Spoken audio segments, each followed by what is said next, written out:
Foxhole, a game like no other where you play in a large world from a top-down view with two sides engaged in a long-term, persistent war. With engagements sometimes lasting longer than a month, it can really suck you into its vortex. So today, let's dive into this indie game and see if it's actually as good as it sounds. Foxhole is a top-down, third-person shooter. It pits two factions against each other, the Colonials and the Wardens. There is a healthy amount of fleshed out lore to read and give you a really good background on why the two are at war, if you want to read it. They both have their own unique look and share some of the same equipment while having certain things that are unique to their own sides. The ultimate goal is to conquer your enemy through controlling all of the needed capture points. The maps are shaped like an octagon and each feature their own style of terrain. You have the frozen maps to the north, beach-themed maps along the seashores along the east and west, and the densely forested maps to the south. The octagonal shape is rather clever in its design because it gives troops different ways to advance into a region, giving them a more seamless flow between them. That's different ways you can flank your enemy. Aside from map resources, everything in the game is player built. Every vehicle, weapon, and every bullet is made by a player. You can make your own buildings and set them down. Players even work together to decide how to advance the in-game technology used to fight the war. This builds the basis for not only the player-driven economy, but the tight teamwork that is required for a side to win the war. Vehicles will enhance the base gameplay from things such as tanks for combat and transport trucks for logistics players, just to name a few. Structures aid in advancement by providing stockpiles and respawn points. Cities and capture points provide objectives to work towards and ultimately win, as well as lucrative production facilities to aid in winning the fight. Natural choke points like bridges, valleys, etc. provide places to funnel your enemies. Additional features like long-range artillery and advanced weaponry help mix things up and keep it interesting well into the late war. Players will always start in the home region. From here, there is a very good tutorial on every aspect of the game, so it's a good idea to spend a little time here and learn the complexity. This is also how players initially deploy into the vast world and get into the fight. The game also does a good job of showing players where the best places to deploy are with graphics and text when hovering over the point, so it's not really that hard to find out where you should go. The way I see it, there are four main branches that someone can play. All of them support the larger goal of defeating your enemy and winning the war. Just keep in mind that these are heavily simplified. First and foremost is the logistics branch, the backbone of the war effort. These players provide the frontline troops with the necessary equipment to be able to fight. The whole process starts in the backline regions, harvesting materials, refining them into various items such as weapons or vehicles, shipping these items to forward operating bases near the front line to be stockpiled, and finally disseminating them to the troops on the front line. A strong logistics core is mandatory to win the battle, and you'll find lots of players that are starch supporters of this playstyle and they play it all the time. Secondly is building. This is kind of a form of logistics, but they provide the troops with structures and spawn points to stock up at. They can support logistics by building structures and stockpile items so that they're easily accessible to the people on the front and centralize the efforts of the frontline troops.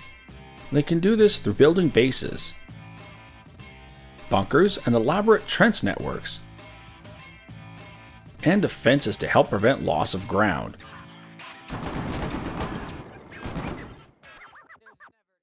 They are essential to maintain an offensive push and can provide the troops anchor points as they advance. This leads us nicely into the frontline troops themselves. This will be infantry, either operating on the front line or special operations forces operating behind enemy lines or providing much needed intel. Infantry is the easiest to understand, so it's usually the first thing people go to do in the game. They draw on both of the builders and logistical players to support them so that they can fight the enemy more efficiently. This game allows players to group up into squads and organize with each other so they can coordinate. Medics also exist to help keep your fallen comrades in the fight. Lastly is the armored and vehicular units, and this is my personal favorite.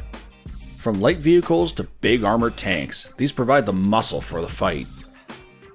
Armor mainly provides infantry and anti-structure support to the troops on the front line. They of course help eliminate enemy armor when they come up, or they can just work to control them. Players crew up with each other inside these mechanized beasts, and their survival and efficiency depends on how well they work together as a team. Aside from the 4 main branches, the sea also leaves an opening for those willing to use it. Seafaring logistical vehicles provide a lot more mass transport capability, but will require going from dock to dock. Unless you're willing to go off the beaten path and take a little risk, of course. It also opens up the ability for a team to attempt a massive D-Day themed landing as well as naval combat. Lastly, there are a variety of structures that can be claimed. These can be basic like a garrison house, and they will automatically fire out of to defend their position. Put it all together and you have something that adds up to a very complex game that requires a lot of players to make it work. It's enjoyable to just see the whole thing in action, to be honest. The graphics are clean, but they're basic. The top-down view isn't really unique, but it does provide its own challenges. This allows for some great flanks since the view range is so limited and can really be exploited if you know how to use it.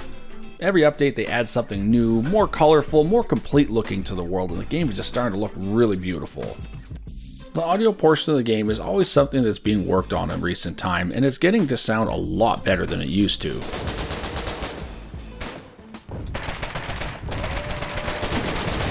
It's still basic, but it works.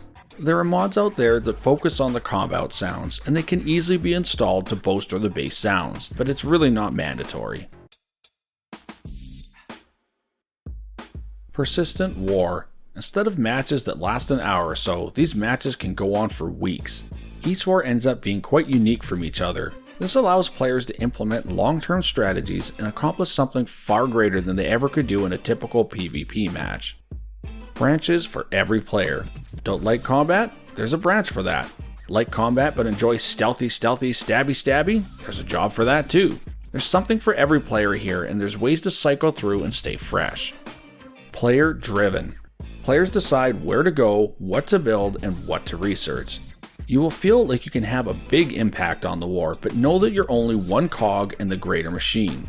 Your team's decisions on what to research and what to build can have both incredibly beneficial effects and dire consequences. Ranking and level system. Rank is based on how many times the players have commended you. Level is gained simply by clicking and doing things. Both are equally inconsequential currently and add nothing and change nothing to what you can do. Clans and groups of friends abuse the ranking system by mass commending each other to high ranks, and then they try and pull rank on others. It's a weak system, but thankfully it is something that the devs have stated they want to overhaul at some point to make it more beneficial. Stalemates. Although this has been improved on a lot, these still happen. This can lead to days of fighting over the same bridge and hours of infuriating combat where you die over and over. You'll learn that a lot of this game is about dying and respawning, so at some point you'll just become accustomed to it. It just sucks to get hung up on one map feature for a long period of time. Clans and community. I really need to stop including this one as a con for games, as it's really outside of the developer's control, but it is a large part of a multiplayer game. There are always trolls, I get that, but depending on the game mechanics, they can either be a tiny nuisance or major problem. Some people would take thousands of items out of stockpiles and dump them into an ocean, or take a really hard to make vehicle and drive them to the enemy just because it's funny. If you are the person that spends a lot of time making something, this can be absolutely maddening. Like any early access game, it also has a loyal following. Some of them are very toxic old-timers and have just been around for too long and get mad at anything anyone does. Both of these problems don't happen very often despite what some players might think. It's just that it can have a large impact when it does, so it will tend to stand out in your mind. This game is very unique in its design, and each branch that we talked about is almost a game on its own, except it's all together in the same platform. There is so much content here, and the fact that it's all player driven is what really makes this game kind of stand out from the rest. I've had some amazing moments in this game, and they feel that way because you had to work so closely with other players to make it happen. Winning when you had to work this hard is incredibly gratifying, and it's something that this game gives a lot of. It also has its moments that are unrelenting and infuriating, which we have also covered. These can really sour up the experience and leave you feeling hollowed out. Perhaps that's part of the game's greater design, but damn it for playing on my emotions. I rank this one 8 out of 10, excellent, and definitely receives the Stealth Fox recommended by. This is a great game that has given me countless hours of gameplay, well north of 1600 at this point. Yeah, it has its moments of suck, but those give you the driving force you need to do better the next time. Embrace the moments of suck. Get the game, log in, and lose countless hours of your life, all while loving and hating yourself for it. For the Republic! Spree-ah! Die, Warden Swine! Die! Die! For the Colonial Republic! Spree-ah! Ah!